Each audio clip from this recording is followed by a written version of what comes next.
Assalamualaikum warahmatullahi wabarakatuh.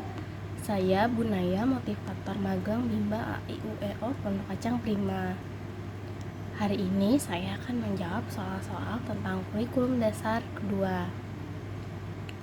Bagian A, saya akan menjawab soal mengenai individual system. Pertanyaan yang pertama, apa pengertian individual system? Individual system adalah proses belajar yang berpusat pada anak sebagai subjek belajar. Pertanyaan yang kedua, mengapa pendekatan yang dilakukan harus individual system? Karena tidak mungkin bertahap jika proses belajarnya dilakukan secara klasikal. Pertanyaan yang ketiga, apa tujuan yang ingin dicapai dengan melakukan pendekatan secara individual system? Agar proses belajar dapat dilakukan secara bertahap atau small step system. Pertanyaan yang keempat, di Bimba, murid dan guru memiliki peran masing-masing. Sebutkan apa peran guru dan murid. Peran murid sebagai subjek belajar dan peran guru sebagai motivator dan fasilitator. Pertanyaan yang kelima, apa perbedaan antara metode individual system dengan classical system? Perbedaannya, jika individual system pada saat yang sama anak mendapat materi yang berbeda sesuai kemauan dan kemampuan anak. Dan classical system pada saat yang sama semua anak mendapatkan materi yang sama. Pertanyaan yang keenam, bagaimana cara yang dilakukan motivator agar dapat melakukan pendekatan secara individual system? Yang pertama, kenali karakter anak. Selanjutnya, cari tahu kesukaan anak, minimal 3 kesukaan anak. Yang terakhir, masuki dunia anak dengan melakukan hal-hal yang disukainya. Pertanyaan yang ketujuh, apa dampak yang akan terjadi bila pendekatan dilakukan secara individual system? Dampaknya, motivator dapat mengenal karakter setiap anak didiknya, tahu kesukaan setiap anak didiknya, sehingga motivator dapat mengarahkan anak melakukan kegiatan yang disukai. Jadi, anak tertarik melakukan kegiatan bermain sambil belajar. Pertanyaan yang kedelapan, apa dampak yang akan terjadi bila pendekatan dilakukan secara classical system?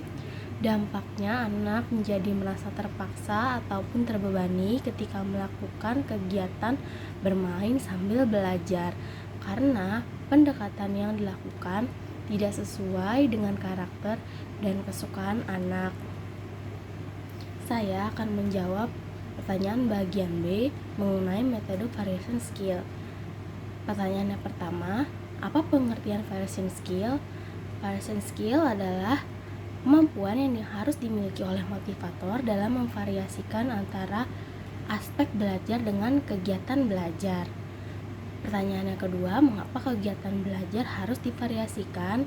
Karena anak mempunyai rentang konsentrasi yang pendek, mudah teralihkan, dan cepat bosan pada suatu kegiatan. Pertanyaan yang ketiga, apa tujuan yang ingin dicapai dengan memvariasikan kegiatan belajar? Tujuannya agar anak tidak merasa bosan, semakin tertarik, bersemangat, dan antusias dalam kegiatan bermain sambil belajar. Pertanyaan yang keempat, sebutkan 3 aspek belajar. Pertama, kemampuan afektif, selanjutnya kemampuan kognitif, yang terakhir kemampuan psikomotorik.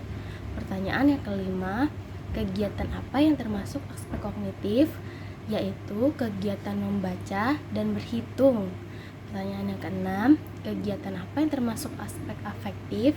Yaitu kegiatan bernyanyi, berdialog, berdongeng, dan bercerita. Pertanyaan yang ketujuh, kegiatan apa yang termasuk aspek psikomotorik? Kegiatan psikomotorik terbagi menjadi 2. Pertama, motorik kasar, kegiatannya yaitu menangkap, melempar, dan menari. Selanjutnya, motorik halus, kegiatannya yaitu mewarnai, menarik garis, dan menulis. Pertanyaan ke-8, bagaimana cara motivator memvariasikan kegiatan belajar dengan aspek belajar?